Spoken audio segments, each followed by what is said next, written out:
واصطفى من ولد إسماعيل بني كنانة واصطفى من بني كنانة قريشا واصطفى من قريش بني هاشم واصطفاني من بني هاشم أو كما قال عليه الصلاة والسلام اللهم صل على محمد وعلى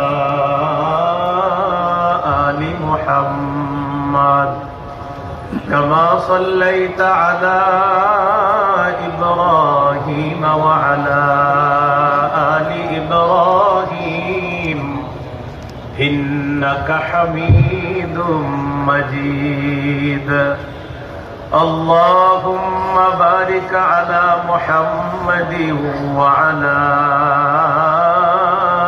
آل محمد كما باركت على إبراهيم وعلى آل إبراهيم إنك حميد مجيد اللهم إني أعوذ بك من شر لساني ومن شر سمعي ومن شر بصري ومن شر مني দিন ব্যাপী আয়োজিত সিরাতুন নবী সাল্লাল্লাহু আলাইহি ওয়াসাল্লাম এই মহাসম্মেলনের সম্মানিত সভাপতি হযরত মাওলানা মুফতি ইমাদউদ্দিন দামাত বরকাতুহুমুল আলিয়া সহ উপস্থিত হযরত উলামায়ে কেরাম, মুসলমান ভাইরা, আল্লাহ তাআলার দরবারে শুকরিয়া আদায় করছি। আল্লাহ আমাদেরকে এই মাহফিলে উপস্থিত হওয়ার তৌফিক দান করেছেন বলি আলহামদুলিল্লাহ। সূরাতুল আম্বিয়ার 107 নম্বর আয়াতে কারিমা তেলাওয়াত করলাম। এই আয়াতে আল্লাহ তাআলা বলেন, ওয়ামা আরসালনাকা ইল্লা রাহমাতাল লিল আলামিন, নবী আমি আপনাকে গোটা জগৎবাসীর জন্য রহমত হিসাবে প্রেরণ করলাম। রাসূলুল্লাহ সাল্লাল্লাহু আলাইহি সাল্লাম দুনিয়াতে আগমন করলেন বনু হাশিম থেকে। তিরমিজির বর্ণনা 3605 নম্বর হাদিস। এই হাদিসে আল্লাহ রাসূল সাল্লাল্লাহু আলাইহি ওয়াসাল্লামের ইরশাদ, নবীজি বলেন, ইন্নাল্লাহা আসতাফা মিন ওয়ালাদি ইব্রাহিম ইসমাঈল, আল্লাহ তাআলা ইব্রাহিম আলাইহিস সালাতু ওয়াস সালামের সন্তানদের মধ্য থেকে ইসমাঈল আলাইহিস সালাতু ওয়াস সালামকে নির্বাচন করলেন।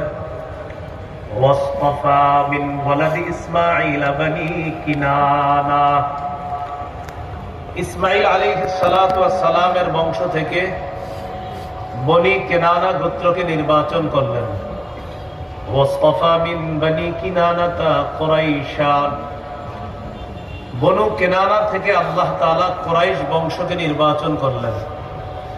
ওয়াসতাফা মিন কুরাইশিন বনি হাশিম, কুরাইশ থেকে আল্লাহ তাআলা বনু হাশিমকে নির্বাচন করলেন। রাসূলুল্লাহ সাল্লাল্লাহু আলাইহি ওয়াসাল্লাম বলেন, ওয়াসতাফানি মিন বনি হাশিম, আল্লাহ তাআলা আমাকে বনু হাশিম থেকে নির্বাচন করেছেন। রাসূলুল্লাহ সাল্লাল্লাহু আলাইহি সাল্লাম দুনিয়াতে আসলেন। নবীজি সাল্লাল্লাহু আলাইহি সাল্লামের আগমন, জন্মের আরবি হলো মিলাদ, সাথে আন নবী লাগাইলে মিলাদুন নবী। এখানে আন নবী দ্বারা উদ্দেশ্য মুহাম্মদ সাল্লাল্লাহু আলাইহি ওয়াসাল্লাম, পুরাটার অর্থ দাঁড়ায় মুহাম্মদ সাল্লাল্লাহু আলাইহি ওয়াসাল্লামের জন্ম। তিনি আসলেন পৃথিবীতে, তাকে দেখতে কেমন মনে হতো এক বাক্যে যদি বলা হয়, তিরমিজির বর্ণনা 3637 নম্বর হাদিস, 3637 এই হাদিসের মধ্যে আছে, কানা রাসূলুল্লাহ সাল্লাল্লাহু আলাইহি ওয়াসাল্লাম আবিয়াদা কান্নামা সিগা মিন ফিদ্দা। রাসূলুল্লাহ সাল্লাল্লাহু আলাইহি ওয়াসাল্লাম এত সুন্দর ছিলেন, দেখলে মনে হতো যেন তাকে রূপা দিয়ে গঠন করা হয়েছে।